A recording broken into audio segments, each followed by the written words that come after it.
Hello, everyone. Welcome back. MTL Sports here. We're on episode 134. Heading into NFL week, I think we're in 16. Three more games left of this wonderful NFL season. Got a lot of ramifications that could come out this week. So we'll probably discuss some of those in our week 16 games of the week. And then we'll sprinkle in a little bit of NBA. The NBA Cup final was this past Tuesday. We'll talk about that and maybe talk about some trade rumors and stuff like that. But with all that being said, guys, stay tuned.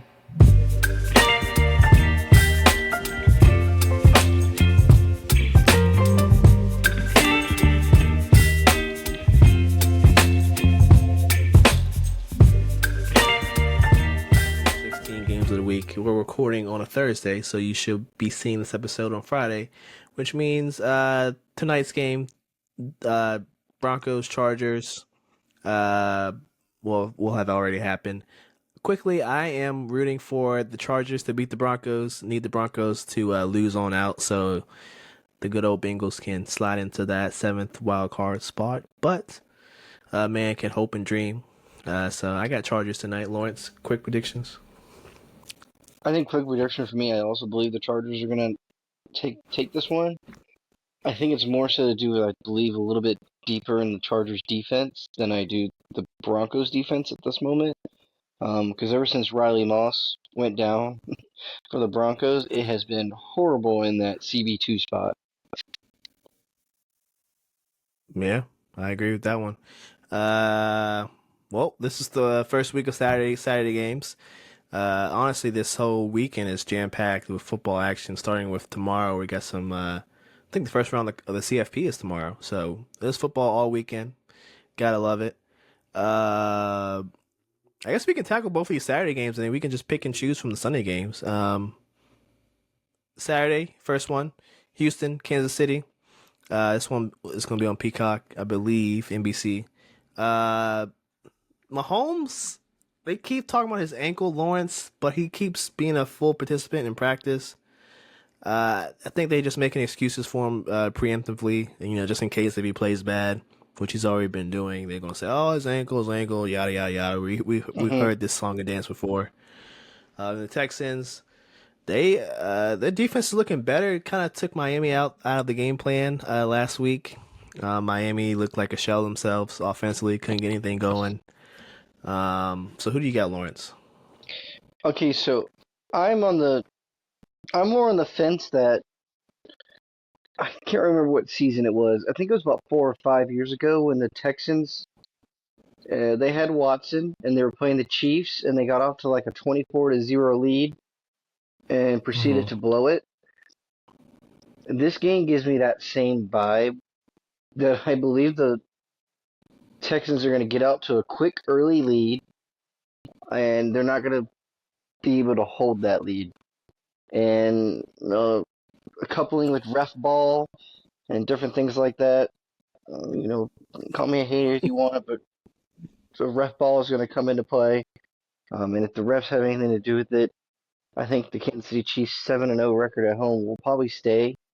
I think the weather definitely favors the Chiefs because Texans playing in a dome. They're down in Texas, so being 31 degrees will probably have a factor. And honestly, I know that the Texans aren't bad running the ball, but it just feels like they're not very good at the same time at running the ball. And I feel like that's something you need to put the Chiefs away and keep them out of a game is to consistently run the ball. Yeah, I agree. You gotta be able to run the ball against the Chiefs, even like you said, you just get some chunk yards here and there. Don't have to do too much, but you gotta be able to do that. Plus, their secondary is exposed, so I think they'll be able to do that. They got Nico Collins back; he looks good. Tank Dell, of course, he's still there. So, um, if CJ Stroud wants to win this one, he has to probably do it through the air. Joe Mixon can catch up the backfield too. Running game's been kind of iffy. Um, I think this is one that the Chiefs lose. I think they're doing everything preemptively to kind of in the event that they lose, and I think they do have a good chance to lose here. that they're going to blame on the ankle. And they haven't been playing well. Let's be honest, Chiefs have not been playing well. I think the Texans probably have their number on this one, even though that the Chiefs are at home. But like you said, Lawrence, if this is a close game and maybe the Texans do jump out early and get a good lead, and the Chiefs somehow rally back, and if the refs have to make that call, they're gonna make that call. So I could see that happening, but no, I'm gonna go Texans win this one. They're gonna cover the spread. I think the Chiefs have one or two more losses in them, and I think the Texans is gonna be at least one of those losses. Yeah, like I said, I do believe the Texans are going to get out to an early lead. I just I need to see them hold it, and I Hmm. think their inability to. I mean, I say their inability to run the ball, but they're ranked 17 like in the NFL, so they're not bad at running the ball. I personally just don't ever see a game in which they look like they're just way they're just more dominant. Like it doesn't Hmm. show on what's on paper doesn't show on the same thing on the field. But hey, Yeah, I agree with you, 100%. Second Saturday game, Battle of the AFC North. This game basically will crown the AFC North winner. Pittsburgh, Baltimore. I think we're in Baltimore this time though, so uh, Lamar has a little bit of a better favoring to his side, I should say. I think Lamar has only beaten the Steelers once since he's gotten to Baltimore, so the one team that's been his kryptonite. But hey, the Steelers have lost what two, or they lost to Philly. And then a couple weeks ago they lost to Cleveland. So Steelers have two losses in a close time span, and I think George Pickens still is questionable.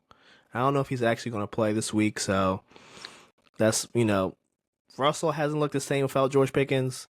So in in a game where the Ravens defense, especially the pass defense, isn't the best, you kind of need all your 31st. guns. Yeah, you kind of need all of your guns, all of your weapons to take down the offensive juggernaut of the Ravens. So Lawrence, who you have in this one? Well, both teams, the Ravens rank first and the Steelers rank fourth in rush defense. Mm, And respectively, the Ravens are 31st in passing defense, and the Steelers are 22nd. Points per game, the Steelers are much better. They're sixth, and the Ravens are 22nd. And on third down, getting off the field, the Steelers are seventh, and the Ravens are 23rd. The Ravens are pretty bad. But you flip this narrative, you go to the other side of the ball. The Ravens are number one in total yards, number three in passing, number two in rushing, number three in points, and number two on third down, staying on the field. With J.J. Watt looking, I mean, everyone's saying like, oh, he's gonna play, but like, it's very clear that something happened in that ankle, um, in my opinion. He's probably gonna push it too far and maybe not make it to the whole game, which could be kind of scary for a fan base. And all in all, I just feel like as a whole, with Pickens out, because some of the reports I read that Pickens is going to be out. yeah, Um, Pickens is out, I think. Justin Fields is out with an abdominal. Um, so there is no backup to the Russ. So if Russ is getting beat up, you really have nothing to turn to. And if he has no wide receivers and you have nothing to throw to, and they're number one in rush defense, so you have nowhere to run the ball to, and you don't have Justin Fields to try to make your running game a little bit more creative, I just think that at home the Ravens um, maybe actually cover a spread for once in an NFC North matchup, or sorry, an AFC North matchup. Yeah. I feel like neither one of these teams ever cover a spread. That's more than 2.5 when they play each other. But I feel like this could be the one time that it does happen. Because it feels like the Steelers start games okay. They hang around at the beginning, and then as the game wears on, the offense becomes a little bit more just blank and lackluster, and then the defense wears down and points get scored and there's no rebuttals. Yeah, no, I completely agree. I think Without Pickens, this game is it's hard to pick the Steelers in this one. Without Pickens, and TJ is I think is questionable. I don't think he should play. You already pretty much lock your playoff spot. You're basically just playing for control of the division at this point. So you should be more cautious than make him push back too early or push him to come back from injury too early. And the Ravens are at home. Lamar is playing phenomenal. I think he had 5 touchdown passes last weekend. Um, and ran the ball pretty well. So, well, I'm saying off to say, I got the Ravens in this one. I don't know if they covered the spread. Like you said, the Pittsburgh always started games well this season with Russ at the quarterback position, at least when he started. So, I think the Steelers hang around even till the end, just because the rush defense is so good. And passing wise, they're not bad in pass defense. I think last time I checked, they're like 17th, 18th. So not that Lamar won't have a great game, he'll have a good game, but I don't think he won't throw 5 touchdowns against this Steelers defense. I don't think that's happening. But yeah, Baltimore wins this one. I'm with you, Lawrence. I don't see a scenario where Russ can win without Pickens. I mean, it's just plain and simple. I like that we agree on that. All right, we're here to Sunday. What's your first game for Sunday that we should have our eyes on? So first game for Sunday, I think it's big. I think it's Tampa Bay and Dallas. I think the Oh, Falcons kind of have an easy schedule to finish off the season. They have Carolina at one point, and if I'm not wrong, I think the Falcons play. I forget who the other opponent to the Falcons is, but one of them is Carolina. The Buccaneers also get Carolina, but the Falcons are kind of in a point in their season where they're going to put everything on the shoulders of Penix, which we can talk about in a moment, to try to revamp and get them over the hurdle. Because, in my honest opinion, unless you win your division in the NFC, you're not making it in. Because the NFC North has it on lock. yep, Packers, Vikings, Lions, they're getting three. And I think the Commanders have a very strong hold. And if they can get a win against almost any team the rest of the season, they're almost guaranteed in. Just yep. just got to win one of them. So I think a team right now like Dallas obviously has nothing to lose. They're at home. They haven't played good at home, but they're the way they beat up Carolina after Carolina seemed like it was getting something going. Um, it kind of makes you think that the Cowboys aren't done fighting for just respect and pride for this season. Even though you They still kind have of a slim thought chance too. very slim, but I just feel like they're not done fighting, not done showing Yep. who they are and showing that. I think they want to get back to around 800. I think they want to have the season not be a complete and total loss, just one of those down spots. But I think Tampa Bay, the way they put it on offensively and the way the defense has come, I just want to say come up big and just limiting the other teams to scoring less than 30, because I know my offense Hmm. can get to 30. So I just got to keep this team under 30. And they consistently done that game to game. They really, really need to take this one. And honestly, I think the Buccaneers take the Cowboys, take them out back, and put them down. I think they put old Yeller down. Uh, well, I mean, there's no other way to put down them boys and to do that. I agree with you. I got Tampa Bay in this one. Um, my first game for Sunday. We're gonna keep it in the DMV area. Philly at Washington, playing at Northwest Stadium. Another name for the crappy FedEx Field. Hopefully they can uh, either fix that stadium or move somewhere else. But that's a story for another time. Uh, I mean, Philly's on a roll. I don't see that stopping on Sunday against the Commanders. Commanders, yeah, they got a good win. Against Tennessee, beat them up, and then I was a little scared last week with the Saints game, and I know there's a little controversial call at the end where the ref stopped the clock for a little bit, allowed Spencer Rattler to get that touchdown off. But hey, the NFL knows the refs are bad, and they continue to not do anything about it. So that's on the NFL. It's not on the Saints, not on the Commanders. That's on the NFL. Hopefully Roger can fix that. Probably won't, but hey. So almost lost that game. And now you're playing a division rival that has had your number. They're rolling. 2 weeks ago they showed you they can beat you on the ground, and then just this past Sunday they said, "Hey, my two wide receivers are bitching because if they don't get the ball.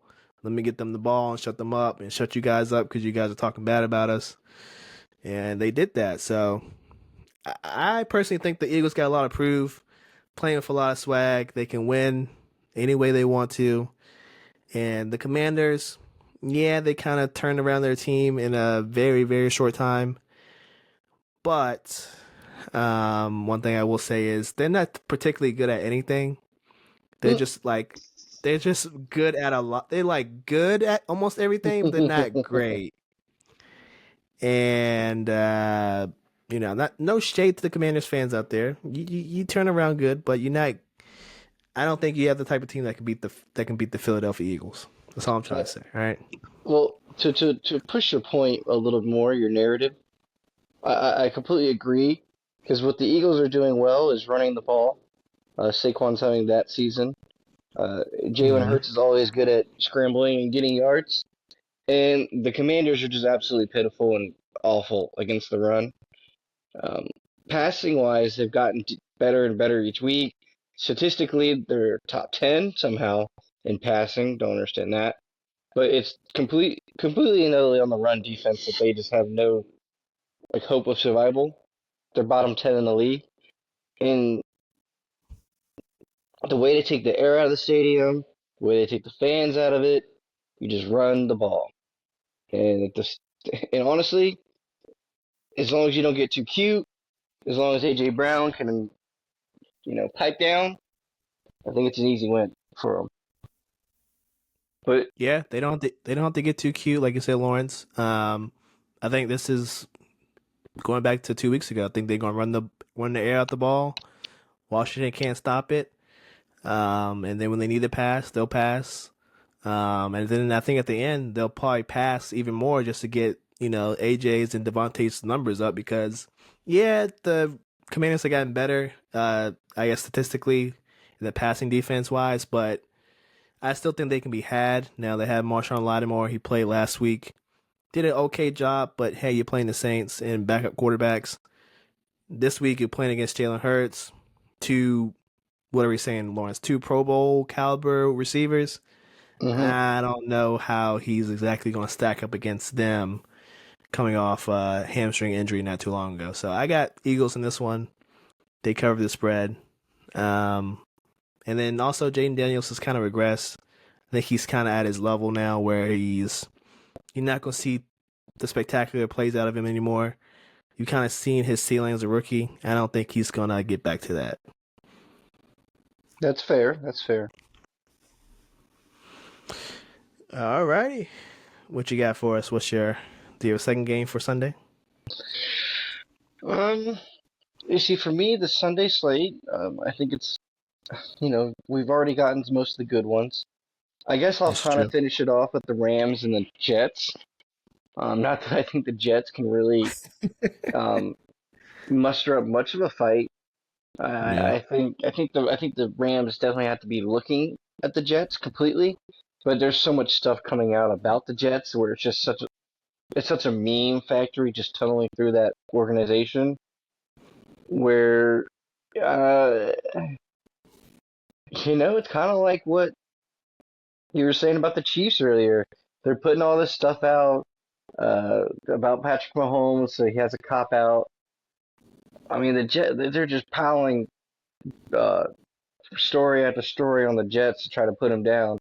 That's just locker room motivation. They got nothing to lose. Yep. Honestly, a lot of people on that team are probably trying to play for some contracts because they probably may or may not trying to be a Jet next year. And the Rams, like your situation is deep. The Seattle Seahawks get the Vikings, and the Vikings can't afford to lose. And Seattle, let's just say they look bad with Sam Howell. I mean, They look pretty hopefully, bad.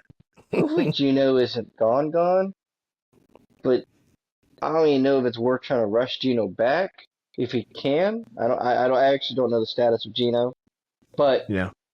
it's still the Vikings. It's still a hard win. And then the Cardinal game, the Cardinals play Carolina, so you can kind of feel confident that Arizona's going to be winning that game. So if you're the Rams, you absolutely cannot lose to the Jets because the Cardinals are going to take it right back from underneath you, your first place hold.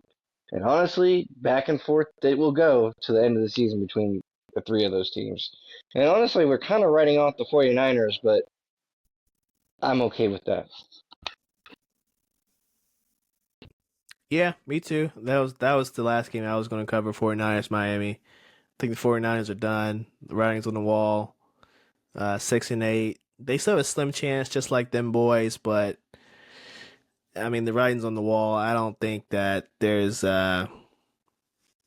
anything left. I mean, after the whole what's the guy Campbell quitting on the team halfway through the third quarter, and they didn't want to go in for Greenwall and Greenlaw, and Purdy not playing well when he doesn't have all his guys available. Um, yeah, I don't think there's any hope for them. And Miami's playing at home in the Florida weather, so that'll give them a little juice. No OBJ, he got waived by the team. Still hasn't been picked up, so I don't know if that was the right move for him, but that's what he wanted. So hey, we're now here to stop what you want, OBJ. So I don't know. I mean, the Dolphins haven't been good against good teams, but here we are. The 49ers aren't a good team, at least in this point of the season. So I got the Dolphins. I think they bounce back. Even though I mean it's pretty much a pick me. I'm picking the Dolphins in this one. Dolphins still have a slim chance of making the playoffs. Do I think they make it? No, but hey, let's keep their fans' hope alive, even though they can't beat someone in the cold or a plus 500 team. Mm-hmm. Then of course we get the Yeah. Monday game, but I mean, there's Green Bay is going to win that one. New Orleans isn't really playing for anything at that point. I mean, it's honestly weird that they didn't flex anything. I mean, I get it. It might have been too late, but the NFL has Hmm. power. They should have been able to flex something in that spot because I mean, the Saints are walking in there with Ritter. No, Rattler. Rattler, Sorry, yeah, yeah, Rattler. Rattler, So with half the team out as well. We don't forget that. yeah, Taysom Hill. I think Kamara might be done too. Yep. Um, I don't know if Kendra Miller is playing or who's the other guy behind it, like Jamal Williams. Is he still there? I don't even know who's on the Saints anymore. But yeah, their season's done pretty much too. Uh, I guess we got one last NFL story to talk about. Penix Jr. You kind of alluded to it earlier. Lawrence is taking over for Kirk Cousins. I think Kirk in the past couple of games has thrown like one touchdown and like 9 picks or something like that. That sounds about right.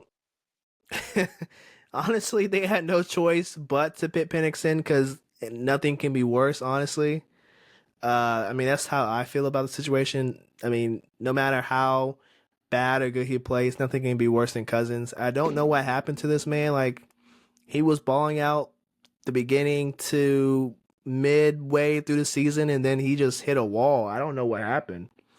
It's not like his receivers are hurt. It's not like Bijan's hurt. Algier. Offensive line, I still think is solid. I don't think anyone on the offensive line's hurt. Like, how do we kind of fathom what happened to Kirk Cousins? And is this the right move, Lawrence? Well, fathoming it is a good word. I just think I think it was like the Aaron Rodgers situation. I just think he kind of fell off. I think the Mm, Achilles is a big part of it. Like that's a lot of power that you know it's going up the chain. Like this all starts in the feet to the hips, to the shoulder, to the arm. And I think his inability to evade, which comes from his ankle, Yep. um, it's like the first thing he thinks of, like, oh, I can't really scramble too much. I immediately have to throw the ball away, or I have to throw it at somebody and hope it doesn't get caught and intercept. Um, I think he lost confidence. And honestly, are we even that shocked? Because like every year we're always like, yeah, Kirk Cousins is I, but he always gets paid so much money just to kind of suck at the end of it, whether it's fully his fault or not. Regardless, just 2 cents there. Yeah, I mean, you're right. I feel like he always has a drop off, but not like this. I feel like, this is probably the worst stretch of his career. I feel as if, part of it's probably, people been chatting about Penix all season. In the beginning of the season, it didn't seem like it bothered him. Maybe because he was playing with house money, like, hey, I'm coming off Achilles. It's gonna take a while for me to get back into the rhythm of things. So maybe he was playing with house money back then, early in the season.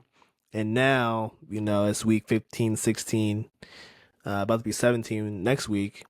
He, I don't know, maybe it's gotten to him. I don't know how because he was playing so well, but uh, yeah, it's a damn shame. Hopefully, Penix can keep them afloat. Like I said, their schedule's pretty easy, right? Like they don't really play anyone. They don't play Nope. anyone that they should lose to. I guess is a Yeah, no one crazy. we got Giants this week, next week Commanders, and they'll finish off with the Panthers. So there's one game they could lose, but realistically they could win out. It's nothing crazy, but I mean, if they had Cousins in, then yeah, Cousins would probably lose you all those games, probably. Yeah, that is fair statement because at this point in time, Cousin is just a walking liability out there. Yeah, I agree, 1,000%. So I guess this means he's getting traded next season. I think he has a no trade clause, so I guess he kind of dictates where he's going to go next season. Still owed a lot of money, so someone's gonna try and grab him. I don't know who. That's probably something we can talk about later, but Yeah, it someone's is gonna what it try is. to snag him for kind of the Russell Wilson deal, um, Yeah. and just run it like that, which is probably in all terms the correct way to do it. Someone just give him a cheap little contract. He can't really get too, you know, up in arms over it because he kind of has played into that small, kind of maybe lackluster contract that he might get. Keyword there is might. Yeah. Uh, Nobody to blame but himself. Uh, Switch He's got some a good gears. agent. That he does. That he does. Uh, Switch some gears into the NBA.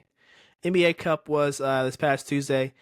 We both had the Thunder winning when we made our predictions last week, and to my surprise, honestly, the Bucks won. Lawrence, I don't know if you caught this game, but it was pretty close going on. First half was close. Bucks were just shooting the three ball better, and mid third quarter, heading into the fourth, they kind of just blew this one open. Thunder were not shooting the three ball well at all. Honestly, they weren't even playing that good of defense. Did you catch this at all? And are you surprised at the Bucks winning this NBA Cup, the second one? I caught it all, and honestly, it kind of makes you think. It kind of makes you think in terms of like, are the Thunder moving a little too fast? But in other terms, I don't know. I feel like the Thunder team that we saw, technically, it was a good team, but it's not the complete team. Um, Yep.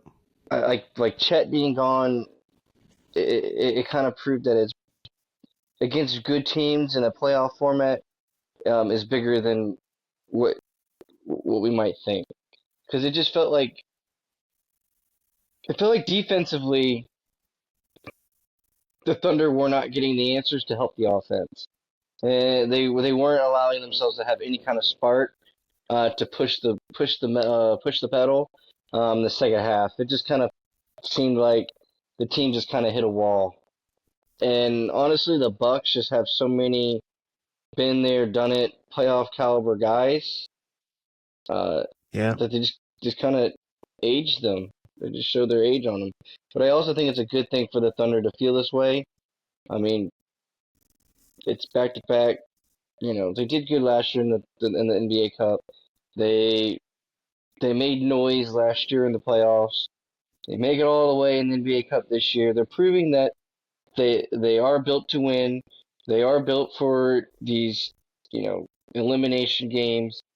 It just also shows that they haven't learned how to, as a complete unit, finish off a series or finish off a play. I just want to say a playoff series. You know, so this was a winner go home game seven deal. They got to learn how to win that winner go home game seven type game. Yeah, I mean, even if they shoot a little bit better from three, you're looking at a way closer game.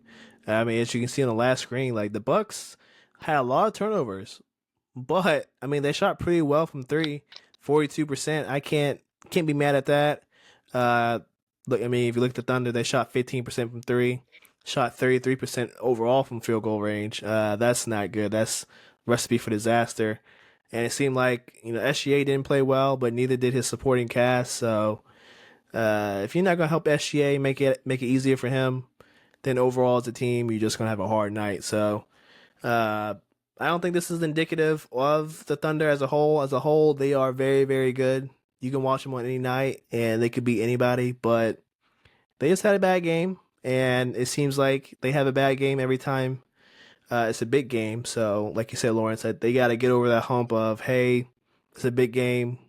We gotta be able to play our best or close to our best. We can't have stinkers in the biggest moment. So Well, as a young team, that's something they gotta learn.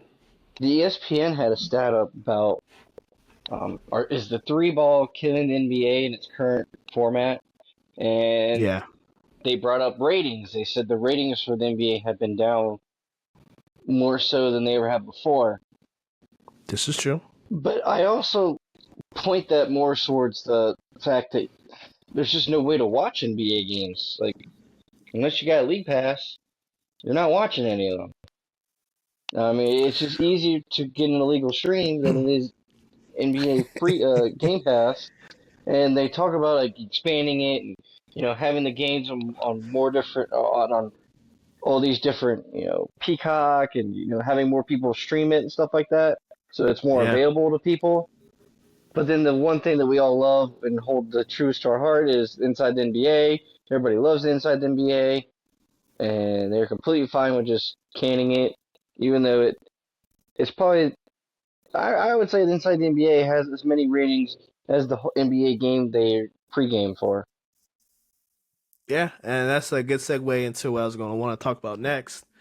This whole debate about NBA ratings, why is it going down? The 3 point ball, is it really revolutionizing the game or is it hurting the game? Uh, Honestly, I think for me, Lawrence, it comes down to a couple things, probably two to three things. I think number one, and most importantly, load management. I think load management is really killing the game. Um, you see them put the 65 game in rule. You got to play 65 games in order to be eligible for like All NBA defense, stuff like that. You see, it's not really working, and it's only been what 2 3 years. It's only really working for the young cats because the young cats they're coming in, Lawrence. They're like, all right, I'll play 65 games just to get my rookie supermax. Once they get their rookie supermax, they're chilling. They go back to low management, and then you look at the older stars. You look at PG and Embiid. They've already gotten the big contracts. They don't need to play 65 games. They're not worried about money. They don't really care about MVPs and All NBAs anymore. You see, they came out before the season and said, hey, Joel is probably not going to even be able to play 60 games. Like, that's a former MVP saying that. So, obviously, the 65 game rule doesn't really matter until you're up for a contract. Then you're gonna want to play 65 games. Then you're gonna want to get your All NBA team or MVP or whatever the case is, so you can get your extra money. So to me, that's probably where it starts. Number one, low management. They don't care about playing, and thus you turn fans off. Why am I gonna pay 50, $60 to come watch you play? And then an hour before the game, I find out that you're not gonna play. People aren't doing that in today's climate, Lawrence. Um, Number two, I think, like you said, ways to watch the NBA is too complicated. Adam Silver came out, I think, today or yesterday and tried to defend the whole thing. He was like, well, people are moving to streaming anyway, so we just want to be preemptive about it and be part of the wave. I'm like, bro, I think the NFL is succeeding so well just because you can watch NFL on local TV, right? CBS, Fox, Yep, in your all the local local games market. are on TV. There's designated days for the NFL. We got Thursdays, we got Sundays, we got Mondays, and then later in the year we got Saturdays. I understand the NBA needs to fit 82 games to a schedule, but without like designated days, like without there being days that hey, I know NBA is gonna be on, and hey, like I gotta watch those games, you're not gonna attract people. People, I mean, they're not gonna fall for that. So that's probably two. And for me, reason three is the refs. The refs have just been bad. You can't even. I saw 2 weeks ago. I think what Karl Anthony Towns got, or he fouled somebody after a play, and he starts clapping, and the refs tee him up. Like, bro, are you kidding me? Like, you can't do anything. The refs are awful. There's no physicality in the game. They're reviewing every play, I think that slowing the was game Walker down. Kessler. It was Walker Kessler and Cat. And Cat, right? And one of them fouled Yeah. each other, and they kept like clapping at each other, and they both got teed up or something. I'm like, this is what we're doing now. So I think the refs are a huge problem. They've been a problem for years, and all I've seen is Adam Silver defend them and not offer like reasonable uh like information or even like a reasonable explanation as to why he doesn't discipline them. And I think that's a huge problem. I don't know how you feel about all those.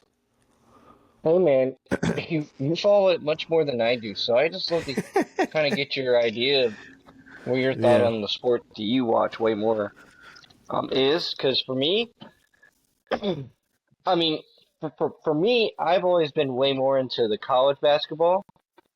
Um, for sure.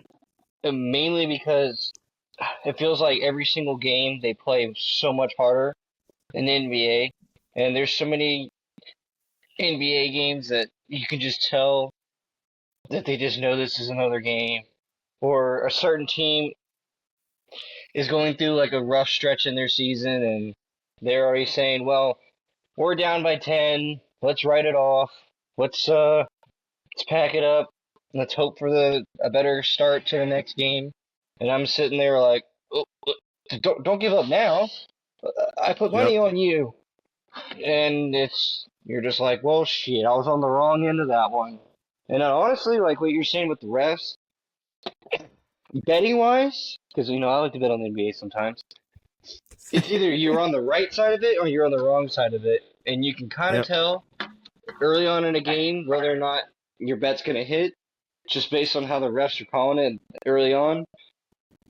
And if they're not favoring the team that you bet on, you might as well just call it a day and say, well, I'm going to go to bed early because they don't change their minds throughout the game. They only get worse. Yeah. 100%. It's just how it is now, and it's unfortunate, especially with gambling being involved. I think it's a little bit more obvious who Hmm. they tend to favor. Uh, this kind of segues into the new All Star format. Uh, 4 teams of 8. The fourth team being, I think, the winner of the Rising Stars Challenge. Katie already came out and said he doesn't like this idea. Well, I mean, the players, keep having shitty All Star games, and I don't blame Adam Silver for this one. He's just kind of finding ways to kind of make this more competitive. but you guys keep finding ways how to show up and not give a crap. So what do you expect? Um, Me personally, I think it's kind of interesting. Uh, I don't know if it'll work, but it seems interesting. How do you feel, Lawrence? Well, my only thing with the All Star game is I don't even watch the All Star game anymore. Because I guess I would be part of the problem, and who Silver is trying to game plan and he's trying to He's rope trying to back get you in. back. Yeah, trying to get you back. But even looking at it, I'm like, no, I still don't care about it because, in my opinion, personal opinion, I think the Celebrity All Star game is more entertaining. I think the I Rising agree. Stars is more entertaining. I think the big heads. I don't think they really try. I think the 3-point contest is probably the most entertaining one that they have because the dunk contest for years now has always just been, in my opinion, controversial. I feel like the guy that the people want versus the guy who actually wins is constantly skewed. I mean, there can't be you know everyone who watches every season saying, "Oh man, let's just say for instance, Zach Levine. I think it was Zach Levine. Zach Levine should have won. Like Zach Levine should have won. Yeah, Zach Levine should have won, and he never fucking won. And what was it? Aaron Gordon as well. Like all those years, Yep. Aaron Gordon should have won. Aaron Gordon should have won. He was never winning it, and then he just stopped participating in it. And honestly, sometimes when they have the dunk contest now, it's not even exciting to watch because none of them do anything crazy anymore. And it's also come. I mean, that also comes with the sport. Like, how much more stuff can they do? Yeah.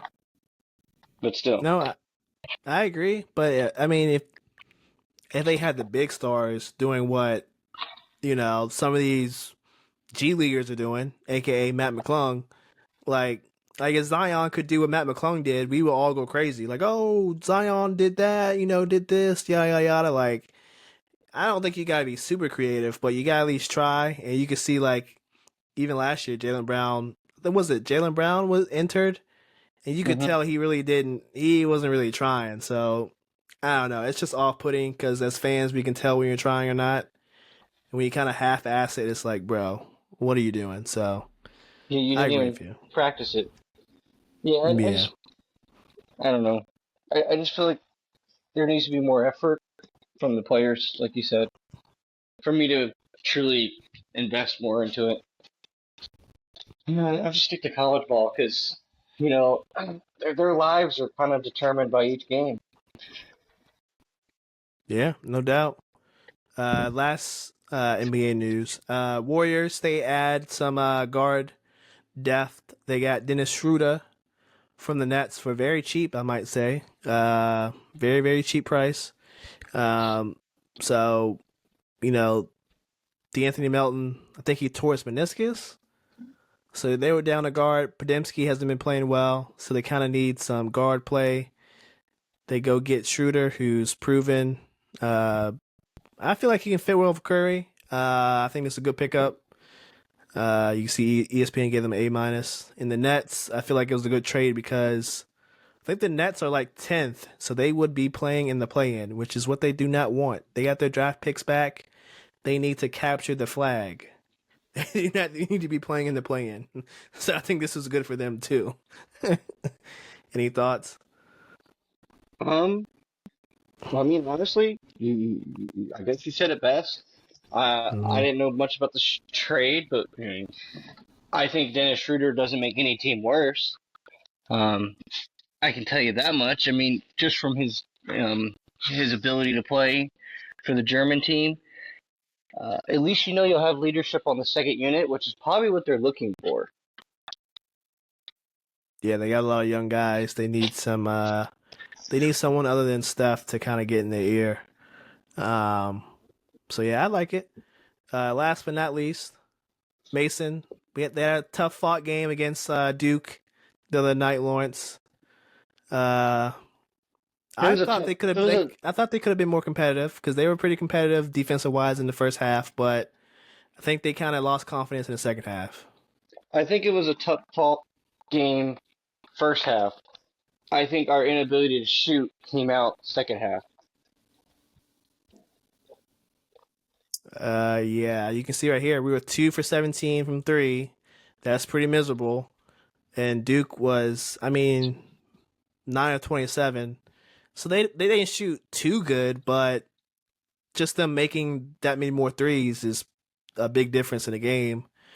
Um, I mean, Mason had the size. I like how they came out with the one big because Haynes did get in foul trouble early.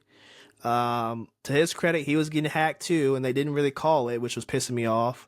But I like how Skin, went with the one big, kind of how we said that he would need to. He did that, so maybe he watches the show. But Maddox really killed them, shooting dumbass shots. Didn't shoot the three ball well. Uh, Honestly, Maddox, Lawrence, he either wins us the game or he absolutely makes us lose the game. It's no other way to put it, bro. Yeah, I mean, I agree, and I think Max is like he's a force the fourth go to guy on Duke. You know, he is Yeah. the fourth guy. He's not number one, and for us, unfortunately, we have him as our number one. This is like multiple seasons now of trying to have him as our go to. This is the guy, and you know, I think neither one of us have been particularly drinking the same tea um, as Mason is, I guess. Yeah. I just think he's like the. I just feel like Mason. Like I think they. I honestly think they won something by getting. He was at Virginia Tech and he's a perfect shooter, but I feel like he's kind of an underachiever in certain ways because I don't feel like he's ever gotten better from off season to start of the next season. I think he's always just been the same. His shot really hasn't changed. Um, I would say his basketball IQ has never changed. It's always just been a strong questionable. Yeah, I agree. I don't think there's been growth. And when you think there's been growth, he kind of regresses. So I can't definitively say he's gotten better. If anything, he's kind of plateaued. So you get what you get from Maddox. Haynes, like I said, he's really good. Number five, I can't pronounce his name. Imajuru, I don't know, but he needs to work on dribble handoffs. Lawrence, they had so many turnovers because of his dribble handoffs being atrocious. They got to work on that. And Hey, dribble he, handoffs is their only kind of style of offense. Yeah, they need to work on that. They need to work on that. he's just a really big guy. I don't think he has uh, the best mechanics. I think he's just a really big guy that can move laterally. I think they also need to. I think they just need to have eyes up more often. I feel like offensive rebounding. Every game we're getting offense. We're getting out offensive rebound. In the Duke game especially, it was so bad because when a guy shoots, all the Duke players are watching the ball and they're kind of eyeing where it's going to go. When you watch Mason, they're like the guards, like they're just waiting for the big man to get it. Like, yeah, let's already start going up the field, or let's start looking to move up the field because our big man got it. You can't always expect the big man to get it, especially when they shoot threes. They're gonna bounce out. That's how threes work. Yeah, I agree. We looked at the box score. Surprisingly, Mason out rebounded them by one. If we look at offensive rebounds, out rebounded them by six. But honestly, that's mostly from Haynes and the other big fella getting their own putbacks. So, like you said, I'm not putting too much stock into it. It's more so the guards. Hey, you gotta crash. You gotta crash the basket too. Box somebody out. Maybe have one guy go back for transition defense, but they gotta do a better job of that. They gotta do better. I think the next game is not until the 22nd, so they got a nice little break. That's all I had, Lawrence. Anything else you want to add? Anything else you want to cover? No, we got a good contest to go watch. Chargers, It's currently Broncos. it's currently 7-7 at the moment. They're trying to have a good hard fought contest for us to um pop some popcorn and tune into. And that we shall do. All right, y'all. We'll see you next week. MTL Sports, episode 134. Enjoy your weekend, and we'll see you next week. Peace.